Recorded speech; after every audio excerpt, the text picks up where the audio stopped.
연영이다. 일부 인간이 평생 던지는 질문. 사회자 오늘 대담의 주제는 매우 근본적입니다. 우주 창조주의 목적은 무엇인가? 나는 왜 존재하는가? 왜 사랑하는 부모와 형제, 배우자와 자녀는 죽어야 하는가?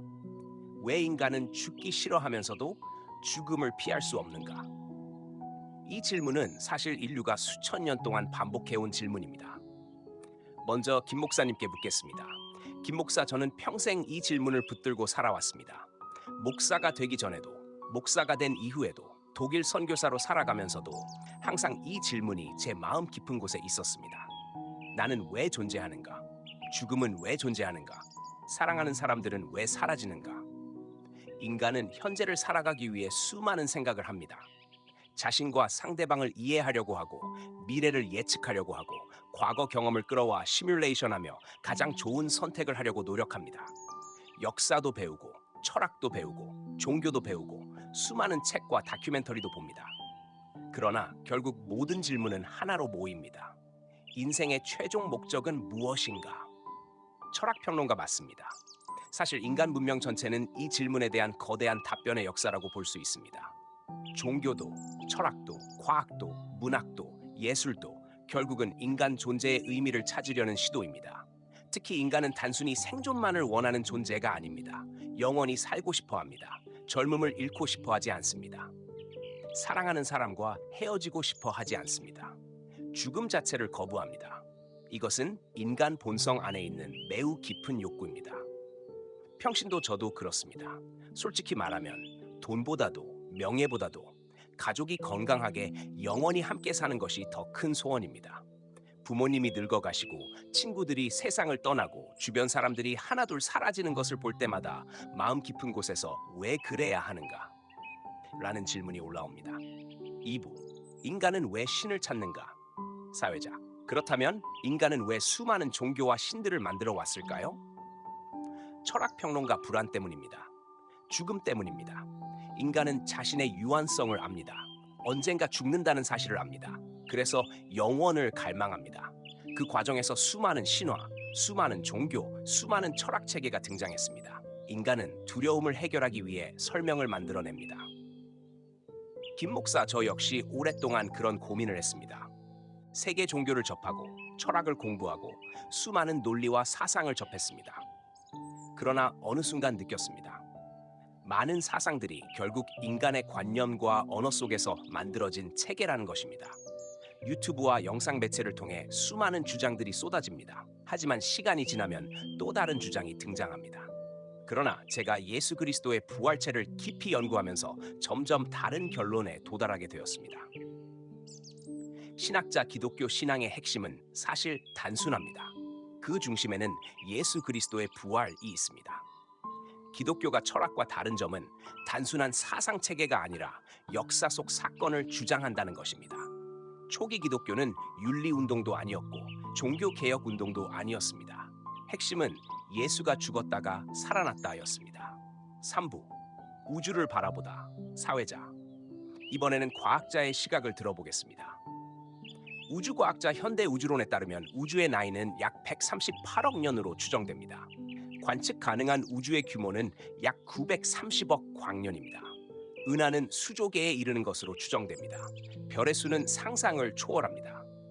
우리는 사실 우주 전체 규모 앞에서 먼지보다 작은 존재입니다.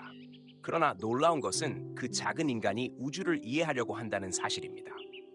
원자를 연구하고 DNA를 연구하고 은하를 연구합니다. 우주는 거대하고 인간은 미미합니다. 그런데 인간 의식은 그 우주를 이해하려고 합니다. 이것 자체가 신비입니다. 김 목사, 바로 그 지점에서 저는 깊은 감동을 받았습니다. 원자 세계를 보아도 놀랍고 세포를 보아도 놀랍고 은하를 보아도 놀랍습니다. 이 모든 정교함을 보면서 저는 우주 창조주의 목적을 생각하게 되었습니다. 4부, 김 목사가 말하는 부활체의 비전.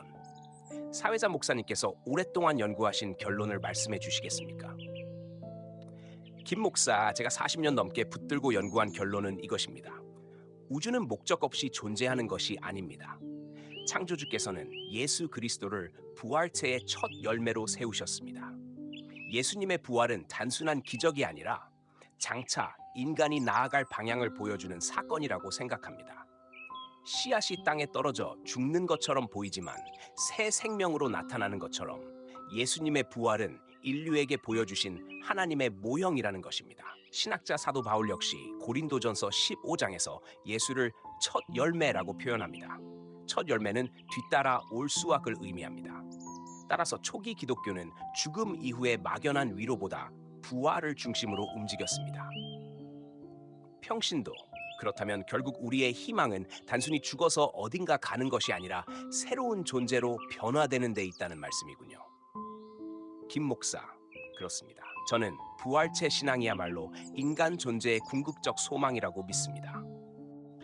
5부, 삶을 돌아보며. 사회자 목사님께서는 독일에서 오랜 세월 사역을 해오셨습니다. 그 과정에서 무엇을 느끼셨습니까? 김 목사, 가난했던 시절도 있었습니다. 생활비가 부족했던 시절도 있었습니다. 그러나 제 마음속에는 늘 한 가지가 있었습니다. 예수 그리스도의 부활. 그 소망이 저를 지탱해 주었습니다. 독일 여러 도시에서 사역하면서 신문 연재와 강연을 하면서 수많은 사람을 만나면서 저는 계속 부활의 소망을 전해왔습니다. 평신도, 그 긴 세월 동안 흔들리지 않았던 이유가 무엇입니까? 김 목사, 언젠가 모든 것이 지나간다는 사실을 알기 때문입니다. 명예도, 재산도, 권력도 결국은 남지 않습니다. 그러나 부활의 소망은 남습니다. 6부, 사회자 오늘 정리해 보겠습니다. 인간은 누구나 묻습니다. 나는 왜 존재하는가? 죽음은 왜 있는가? 우주의 목적은 무엇인가? 철학은 다양한 답을 제시해왔고 과학은 우주의 경이로움을 보여주었습니다. 그리고 기독교 신앙은 예수 그리스도의 부활을 통해 인간 존재의 미래를 말합니다. 우주과학자, 광대한 우주를 바라보면 인간은 매우 작은 존재입니다. 그러나 인간이 던지는 질문은 결코 작지 않습니다. 철학평론가 존재의 의미를 찾는 질문은 인간이 살아있는 한 계속될 것입니다. 신학자 기독교는 그 질문의 중심에 예수 그리스도의 부활을 놓고 있습니다. 평신도 오늘 전 다시 생각하게 됩니다. 내 삶은 어디를 향해 가고 있는가? 김 목사, 저는 평생의 결론을 한마디로 말하고 싶습니다. 우주는 우연이 아닙니다. 인생도 우연이 아닙니다. 그리고 죽음도 마지막이 아닙니다. 예수 그리스도의 부활은 인간 존재의 궁극적 소망을 보여주는 첫 열매입니다. 그 소망이 오늘을 살아가는 힘이 되고 내일을 바라보는 용기가 되며 영혼을 향한 희망이 되기를 바랍니다. 감사합니다. 일반